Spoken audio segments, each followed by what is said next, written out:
1-866-255-6029.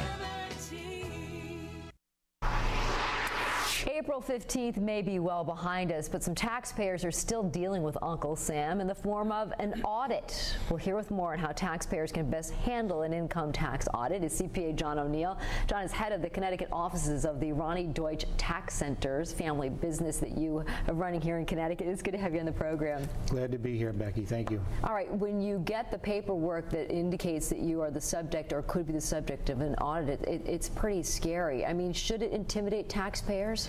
No, I don't think it should. If a taxpayer has documentation for their credits and their deduction and has reported all the income, it really is not a frightening thing at all. Yeah, I guess many of us wonder why we're spit out in the first place. Well, the IRS has various triggers that will allow them to make a judgment as to whether they'll audit you or not. So, for example, if you have large itemized deductions in relation to your income, or if you're a self-employed person and you have many business expenses that are larger than your income, or if you have look at those, as you're going through, and we'll take a look. We have a graphic now that shows some of the triggers. So I guess if there's a discrepancy with your reported income between the various federal forms, right? Correct. So 1099, W-2. Very often people forget that they have 1099s from interest or dividends, or could be whatever, and they don't report those income. The IRS is going to match them. And if they don't match, there you go. All right, business expenses. In other words, if you're a small business and you're claiming excessive number of expenses in relation to the income. Now, they may very well be legitimate. You just have to document them. And that's one of the things the IRS will question on it in an audit. Okay, and then dependency exemptions. That's easy for the federal government to figure out, too, isn't it? Well, I think it's very easy. But for example, you reported 2 exemptions last year, and then the following year you reported 5. Well, that may trigger. Now, you could have very well had triplets during the year. That's true. It's not impossible, right. But you have to have that documentation once again. Exactly. All right. Typically, how does the federal government notify you of indication that you're going to be audited? They will send you a letter. The letter will be very specific as to what they're questioning. They'll tell you that they can handle it by mail, in which case you get the documentation back through the mail.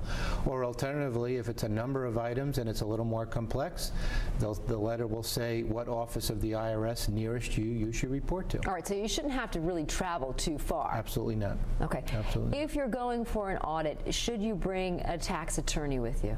If they're questioning, just say, travel expenses in your business, and you have very good records for your use of your automobile for business, or gasoline and mileage and all that, I don't think you need a professional. Once you get into more complex area of the law, or there are more things that the IRS is questioning, it may make sense to have a professional, a CPA, a lawyer, an enrolled agent, and that person, by the way, could attend the audit on behalf of you. You don't even have to go. You don't have to go. You don't have to go. If you think you're going to be the good American taxpayer and you're going to show up to this audit and you're going to show a history of paying on time and paying the right amount and having it approved by the federal government in years past, is that a good idea? I don't think it's a good idea at all. Why? Taxpayers should only bring what the IRS is asking for. The more information you bring, the more information the IRS will look at and raise other questions. So, for example, do not bring the subsequent year tax return. So they're auditing 2009, for example. Don't bring your 2010 tax return, if it's a couple of years from now. Because they'll look at it, and they may raise other questions. So you can have another... And you have another audit, and it can go from there. Yeah. Is the IRS always right?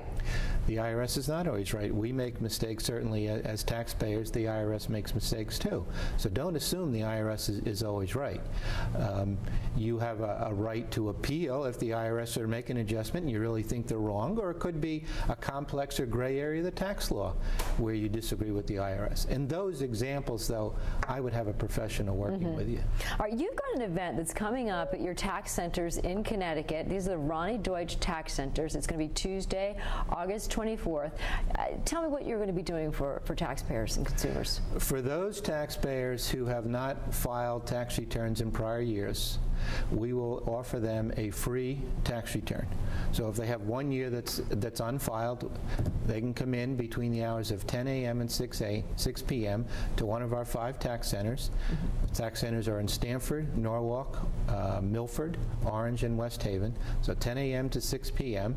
To get where the address of our locations, you call 203-842-2107, and we will do a free tax return. And if you have multiple years past due, we will do those from with a 10% discount from our normal rates. And there are plenty of people that don't file who actually might have a refund coming their way. There are taxpayers who haven't filed. Probably they fall into 2 categories. Those who think they owe the IRS nothing because they have withholding from their paycheck, when in fact, if they filed, they would get a refund. Okay. Well, if you'd like to find out more, once again, it's the Ronnie Deutsch Tax Centers. And John, always good seeing you. All right, Becky. Thank you. All right. And we'll be back with more 12 on the Money after the break.